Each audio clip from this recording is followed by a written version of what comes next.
ইতিমধ্যে একজন গুলিবিদ্ধ, ইতিমধ্যে একজন গুলিবিদ্ধ। সেনাবাহিনী একজনকে প্রচুর মারছে।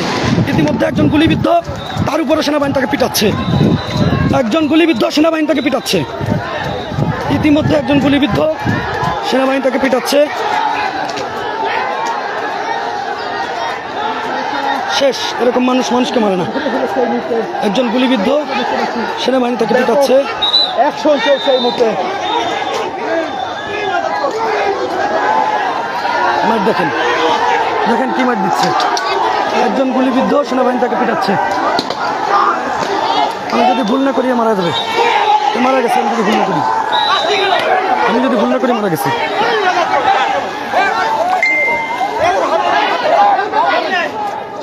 অসুস্থ অবস্থায় একজনকে করেছে। এই গলি থেকেও কিন্তু বের হচ্ছে, দিক থেকে বের হচ্ছে এবং সেনাবাহিনীকে লক্ষ্য করে ইস্পাতকেল নিক্ষেপ করছে। আমরা সড়কের অবস্থা যদি একটু দেখাবার চেষ্টা করি। একজনকে ধরে ফেলেছে সেনা সদস্যরা, সেটি আমরা দেখাবার চেষ্টা করছি। সেনাবাহিনী কিন্তু মারছে।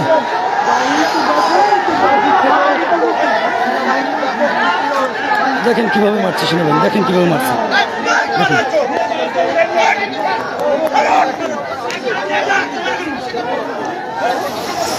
দেখুন কিভাবে মারছে।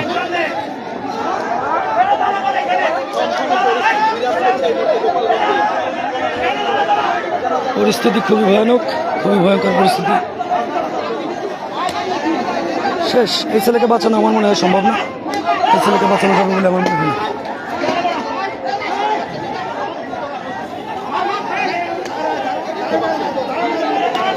গুলিবিদ্ধ একজনকে সেনাবাহিনীরা মারছে। গুলিবিদ্ধ একজনকেই ধরতে পেরেছিল এবং তাকেই মারছে।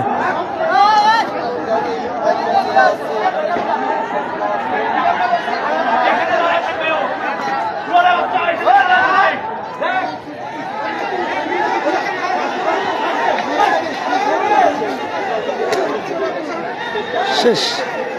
এই ছেলেকে বাঁচানোর মতো কোনো পরিস্থিতি আমার চোখে বাঁধে না। বাঁচানো যাবে বলে আমার মনে হয় না।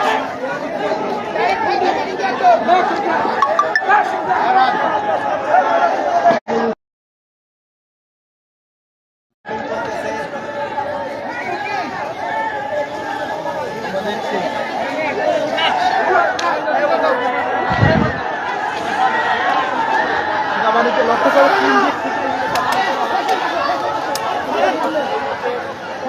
উঠা না, হ্যাঁ উঠা এমনি না।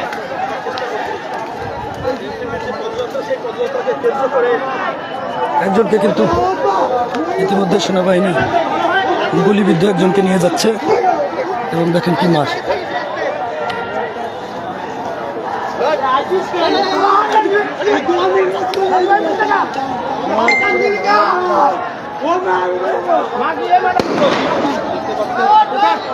গোপালগঞ্জের সংখ্যার অবস্থা সেটি আপনাদেরকে আমরা দেখাবার চেষ্টা করছি।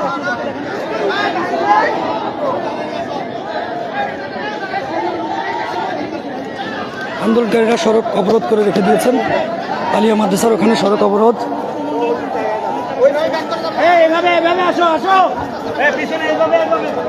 একজনকে অলরেডি হয়তো সে মৃত,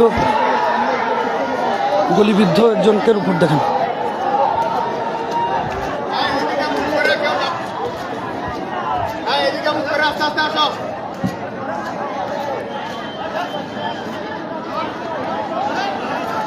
আন্দোলনকারীরা সামনের দিকে আসছে, সেনাবাহিনী পিছু হটছে। আন্দোলনকারীরা সামনের দিকে আসছে, সেনাবাহিনী পিছু হচ্ছে। এদিক থেকে নদীর উপর থেকে ইট পাটকেল ছোড়া হচ্ছে।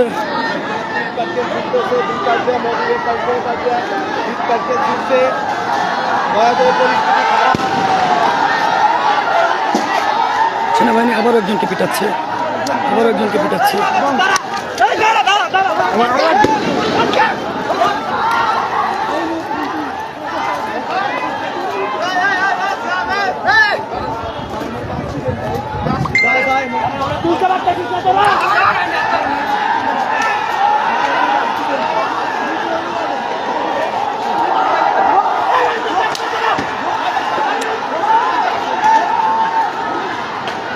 দেখুন কিভাবে পেটাচ্ছে, দেখুন কীভাবে সেনাবাহিনী পেটাচ্ছে।